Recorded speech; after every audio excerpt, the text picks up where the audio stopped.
Hello दोस्तों, आप सभी का विद्या प्लस परिवार में मैं प्रभात सिंह स्वागत करता हूं। तो दोस्तों, आज हम बात करेंगे जो चीन में एक नया वायरस है जिसका प्रभाव इसमें वर्तमान में देखा जा रहा है। टिक बॉर्न वायरस टिक के काटने से फैल रहा है। तो हम लोग बात करेंगे आज इसी वायरस पर। तो पहले चलिए बात करते हैं कि यह चर्चा में क्यों है। तो ये चर्चा में होने का इस समय कारण है कि चीन में टिक के काटने से नया वायरस फैल रहा है, जिससे कि 7 लोगों की मौत और 60 से ज़्यादा लोगों के संक्रमित होने की खबर है।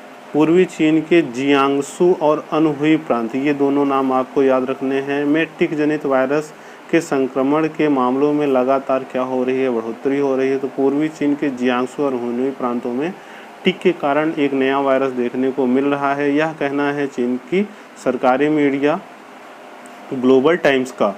तो अब देखते हैं टिक के काटने से अगर पूछा जाए कौन सा वायरस फैल रहा है, तो टिक के काटने से SFTS वायरस फैलता है, जिससे कि विशेषज्ञों में बड़ी चिंता है। तो विशेषज्ञों के मुताबिक कोरोना वायरस जैसे खतरनाक स्थितियां हो सकती हैं और वायरोलॉजिस्ट मान रहे हैं कि SFTS वायरस भी मनुष्य से मनुष्य के बीच फैल सकता है वाया ब्लड एंड म्यूकस। तो ये हम लोगों के लिए एक चैलेंजेस बात है कि जो अभी हम लोग कोरोना वायरस को देख ही रहे थे कि एक नया वायरस चीन में फिर अपना रास्ता देख रहा है, तो टिक वायरस, तो और जिसे क्या बोला जा रहा है, SFTS वायरस। तो चलिए अब हम लोग जानते हैं कि SFTS क्या है, SFTS वायरस क्या होता है।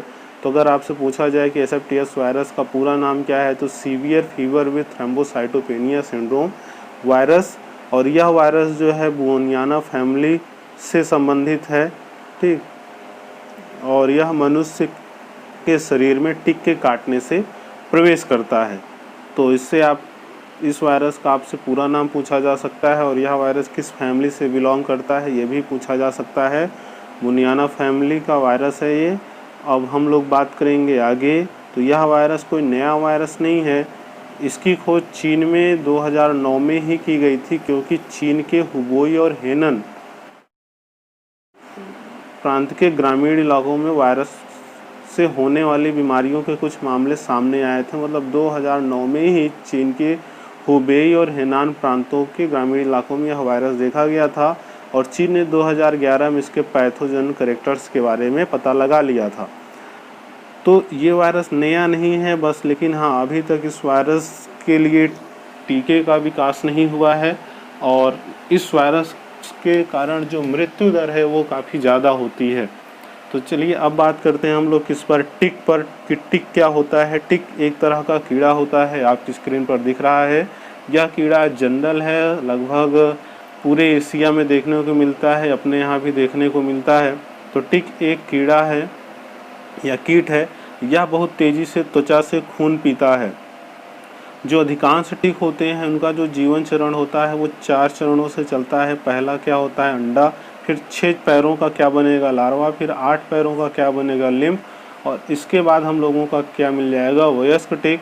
और इनका जो जीवन काल होता है वो जीवन काल कितने साल तक चलता है, 3 साल तक, और इसे जीवित रहने के लिए निरंतर खून की आवश्यकता होती है।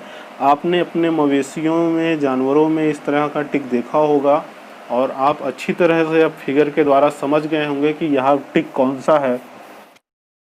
चलिए अब और बातें हम लोग समझते हैं कि टिक के काटने से मनुष्य में थ्रोम्बोसाइटोपेनिया सिंड्रोम वायरस फैल जाता है, जिससे कि गंभीर बुखार के साथ थ्रोम्बोसाइटोपेनिया सिंड्रोम बीमारी होती है, जिसे हम लोग क्या बोलते हैं, severe fever with thrombocytopenia syndrome, ठीक। अब ये जो बीमारी है क्या है, एक संक्रामक बीमारी है, और इस वायरस का जो प्राथमिक वाहक है वो क्या है, एशियाई टिक है। अभी मैंने बताया था कि ये जो है वह टिक एशिया में जनरली पाया जाता है, और इसका जो साइंटिफिक नेम है वो क्या है, हेमिया फाइसेलिस लॉन्गिकॉर्निस। टिक में पाया जाने वाला यह वायरस अक्सर बकरियों, मवेशियों, हिरणों, भेड़ों जैसे जानवरों से मनुष्य में फैलता है। तो आपको ध्यान देना है कि ये जो है हमारे पालतू जानवरों में अक्सर देखने को मिल जाता है, और जानवरों के संपर्क में रहने के कारण जो सर्वाधिक खतरा होता है वो किसानों को, शिकारियों को और पशुपालकों को होता है। तो अब आप ये समझ लीजिए कि जो टिक वायरस है या टिक के काटने से जो वायरस फैल रहा है, SFTS वायरस, ठीक, आपसे यहाँ पर आपका नाम पूछा जा सकता है, उसका साइंटिफिक नेम पूछा जा सकता है, जो आपको यहाँ पर मिल जाएगा, हेमियोफाइसियलिस लॉन्गिकॉर्निस। और ये कहाँ पर या किन पर पाया जाता है, तो जनरली हमारा किन पर पाया जाएगा, जो हमारे पालतू जानवर हैं, मवेशी हैं, उन पर। और अब चलिए हम बात करते हैं किस पर, कुछ अन्य महत्वपूर्ण बातों पर। तो जो पहला पॉइंट हम लोगों का है वो क्या है, एसेप्टियस वायरस के संक्रमण का जो इनक्यूबेशन पीरियड है। अब आप यहाँ पर ये जानिए कि इनक्यूबेशन पीरियड क्या होता है, कि जैसे मान लीजिए कि किसी वायरस ने एक ह्यूमन बॉडी को इन्फेक्ट किया, तो तुरंत ही उसका लक्षण दिखना शुरू नहीं हो जाएगा, कुछ टाइम लेगा, और एक निश्चित टाइम के बाद उस वायरस के कारण मनुष्य में जो होगा प्रथम लक्षण उसको बीमारी का दिखना शुरू होगा। तो संक्रमण के दिन से लेकर प्रथम लक्षण दिखने तक के टाइम पीरियड को क्या कहा जाता है, इनक्यूबेशन पीरियड कहा जाता है। और टिक वायरस के लिए यह इनक्यूबेशन पीरियड कितना है, 7 से 13 दिन का। मतलब अगर किसी मनुष्य में आज संक्रमण होता है टिक के काटने से, तो इसके जो बीमारी के लक्षण है वो 7 से 13 दिनों के बाद हम लोगों को देखने को मिलेंगे। और बीमारी के लक्षणों में अगर बात करें तो बुखार, थकान, ठंड लगना, सिर दर्द, दस्त, उल्टी, नौसिया, मायलेंजिया, लिम्फाडेमोपैथी, कंजक्टिवल कॉजेंशन, पेट में दर्द आदि शामिल हैं। मतलब जैसे नौसिया क्या होता है, जी मिचलाना होता है, उल्टी जैसा फील होता रहेगा।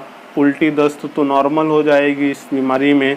और इसके जो शुरुआती लक्षण की अगर हम बात करें तो इसके जो शुरुआती लक्षण है वो क्या है, गंभीर बुखार, मतलब तेज़ बुखार रहेगा, खांसी रहेगी, और सबसे ज़रूरी जो होगा प्लेटलेट से हमें हमारी कमी हो जाएगी, जिसको क्या बोला जाएगा, थ्रोम्बोसाइटोपेनिया कहा जाएगा।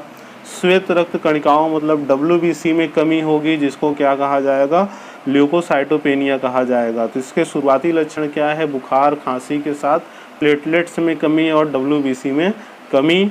और यहाँ पर देखिए अभी तक हम लोगों ने जैसे बताया था कि जो अभी तक एसेप्टियस वायरस से होने वाली बीमारी के लिए कोई टीका विकसित नहीं हुआ है, तो ये हम लोगों के लिए गंभीर बात है, क्योंकि अभी हम लोग कोरोना वायरस से जूझ रहे हैं और इसके लिए टीके का निर्माण अभी तक नहीं हुआ है। और इसके कारण जो मृत्यु दर है हम लोगों की, वह मृत्यु दर क्या होती है, काफ़ी ज़्यादा होती है। जैसे कि अभी आप देख रहे हैं ना कि चीन में 60 लोगों को संक्रमण मिला, लेकिन उसमें से 7 लोगों की मौत हो चुकी। तो इसका जो एक तरीके से एवरेज परसेंट देखते हैं मृत्यु दर की, तो मृत्यु दर होने का जो परसेंट है वो 15 से 20% तक का रह जाता है। तो इस पूरे वीडियो में आपको टिक वायरस के बारे में जानकारी मिली, और टिक वायरस से होने वाले बीमारियों के लक्षण और उससे कौन सी बीमारी हुई वो पता चला, और टिक के काटने से कौन सा वायरस फैलता है ये आपके क्वेश्चन बन सकता है। तो चलिए इस वीडियो में हम रखते हैं बस इतना ही, और मिलेंगे अगले वीडियो में नए टॉपिक के साथ। धन्यवाद। यदि आपने चैनल को सब्सक्राइब नहीं किया है तो चैनल को सब्सक्राइब करके बेल आइकन दबा लें ऐसे ही रोचक वीडियो देखने के लिए। तो सभी लोगों का धन्यवाद। जय हिंद।